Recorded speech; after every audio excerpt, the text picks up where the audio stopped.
You're watching the free version of Silhouette Essentials. For projects and footage, head to BorisFX.com for the premium download.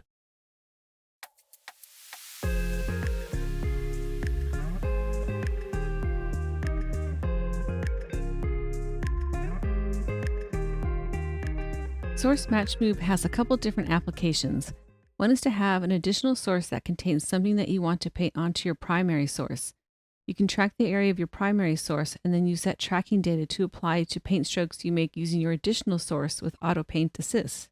But in this case, we're just going to use Source Match Move as more of a viewer stabilization source to help with hand painting the wire out. So I have my viewer set to the stabilized layer, but the background is not actually technically stabilized. You're just viewing it in that way so it's non-destructive to the plate, and the quality of the BG won't take a hit from the traditional stabilization. So next I'm going to turn off the visibility of my tracking shapes so that their alphas won't interfere with the paint process in the alpha channel. I'll just go in here and just turn off the visibility. And ideally I don't want my tracking shapes included in the final alpha channel too. And track shapes can interfere if I'm using the alpha channel to help with the painting process. And turning off the visibility of the shapes and layers does not affect the ability to access them in the stabilized view. So we'll just close this up and we'll just take a look at the alpha, and no tracking shapes are showing up. Next, I'm going to select the paint node here, and I'm going to go down and make sure that my planar track is selected in the transform pull down, and make sure that source match move is enabled. And then whether I want relative checked or not depends on which frame I'm going to use for my source. And then I'll also make sure that my fill is set to transparent and that I'm going to have alpha checked. So I'm going to paint to the alpha, and I'm going to make my brush 100% softness. So let's start painting. I'm going to start at the end of the shot, and I'll look for a frame not too far away that I can use as a source for a number of frames. So I'm at the end. So I think I'm going to choose this frame here, and I can use this frame as a source for other frames. Okay, so we'll go to this frame here, and I'm going to click this button here and set the frame to this same frame up here, and I'm going to uncheck relative. And then if I go to the next frame, you can see that this frame is not changing. If I clicked this and I go to the next frame, you can see that this frame is changing relative to the frame that I'm on. So it's the same frame, it'll just keep going to the same frame, but I want to hold this frame and use it as a source. So we'll click that. I'm going to zoom in.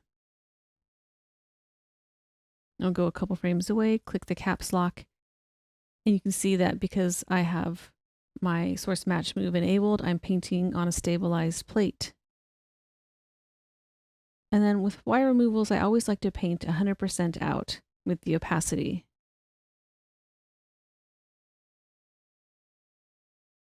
And then if I click A, you can see my painted alpha. And I'll just keep going, and I like to paint about 5 to 10 frames at a time. Let's see how long I can use this one frame as a source. And I'm just going down to the top of the sleeve. I'm going to address the sleeve cuff issue a little bit later.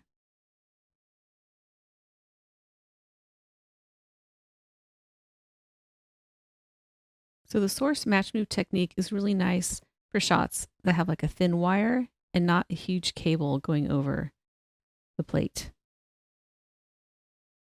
And you can even use the Alt key, and when I press that down, I'm holding down the clone tool. And if I just drag that up and click, I have to kind of do it a couple times to really cover it. Then that's another way just to have like a straight line to paint out the wire. You can see my alpha channel there. So it's just a personal preference. This technique is good for this shot because the qualities of the background don't change a lot. There are no big lighting changes, focus changes, or scaling and rotation that would degrade the image using it as a source.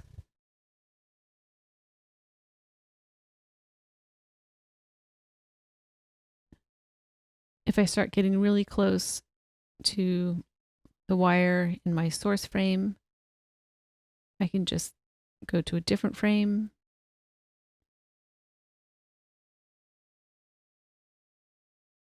I can also just paint out the wire on my source frame, but sometimes I just do that last. I'm going to paint out the wire in stages. First, I'm going to paint them out over the background, and then I'm going to address the cuff issues. And then last, I'm going to paint out the wire over the character. So now I have this number of frames painted out. And before I go any further, I can just paint out this frame using one of the frames before or after. So I can just click up a frame there. And since my source is stabilized, I can just quickly paint this out.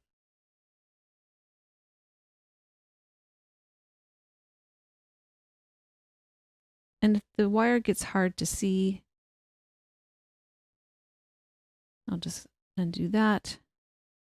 Then you can just adjust the viewer and make it a little more contrasty. If I see a little speck here, just click the caps lock. Looks like I'm on the same frame, so I'll just want to change the frame and just quickly paint that out. So let's go to a different area.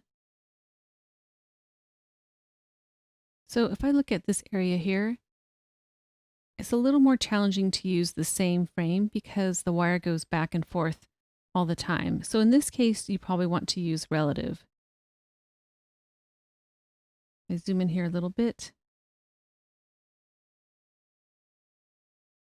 If I want to paint out this frame, maybe I can just use the frame before.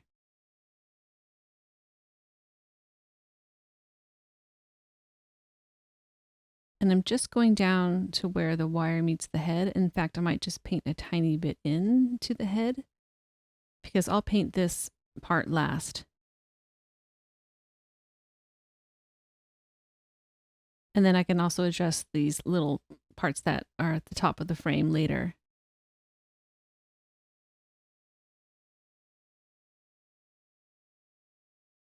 And if I see a part that I don't want, I can just use the eraser tool, Shift E, and then just erase that back and paint this out with a different frame.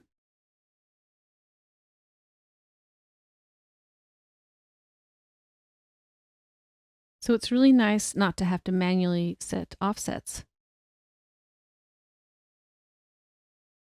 Silhouette's raster vector paint system is really amazing. You can have hundreds, if not thousands of paint strokes, and it won't slow your project down. Okay, so you kind of get the idea where sometimes it's easy to use the same source with relative unchecked, or sometimes you just need to have that checked when you have something going over the same area back and forth. All right, so let's try a different area. So now I'm going to move to an area that's a little more challenging, kind of an area over the stairs here where the lighting changes a bit. I think we'll look at this section here. And we'll just start painting out the wire. And in this case, I'm just going to leave it at relative for now.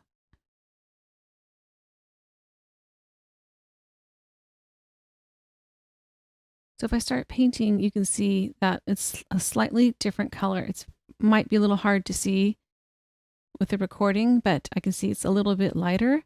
And so what I need to do is correct my source to be a little bit darker. Maybe I can just up this a little bit and make it a little more contrasty. So you can see here, I'll just zoom in a little bit more. So it's a little bit of a white band in the middle.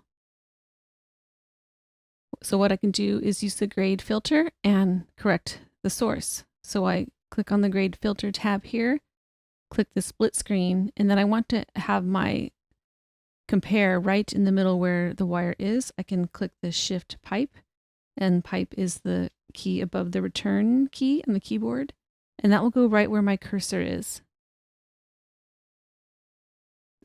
So I can see here it's a little bit light. I'm going to go to this frame here, and I'm just going to hold down the command key and slowly bring this down. And when you see where you can't see the split anymore, that's when you know that the color is going to be good. So we'll try that. And we will go out of the split screen, go into the caps lock. And we'll just paint here. So now you can see it's matching a lot better. And you might have to do a different correction for this lighter area up at the top.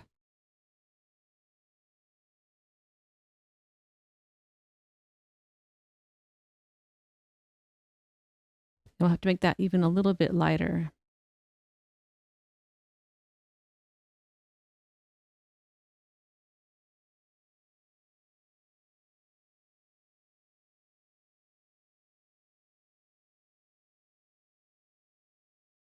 And then we have a little section here.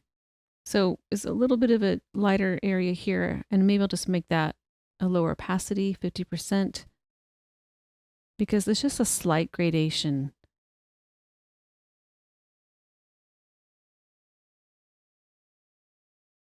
Okay, so it's matching a lot better, just this little section on the bottom.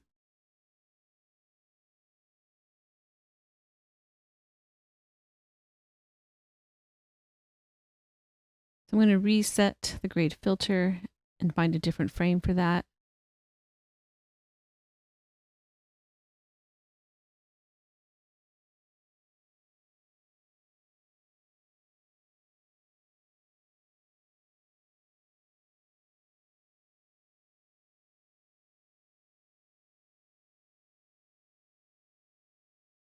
Okay, so that frame is painted. It's a little bit of a tedious process, but the alternatives are also tedious as well. If I had to have a clean plate here and the wire moved over it, I would have to do subtle color correction and possibly a little bit of lighting correction.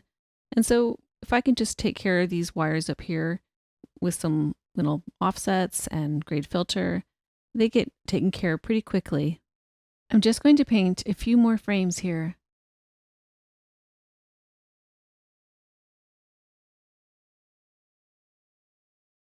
The grade filter tool in the clone window makes it really easy to address subtle lighting and color changes. And you can also see why, throughout this whole process, how important it is to have a solid stabilization for your background source. It takes away the focus on lining up your sources and lets you concentrate on painting.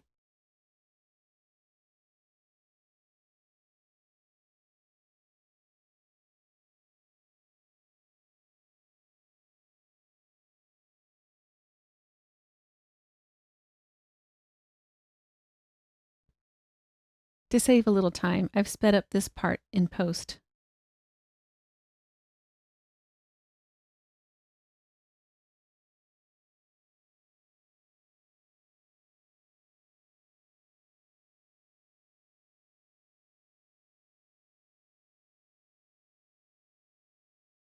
And after this, I will show you the paint in progress with all the wires painted out over the background.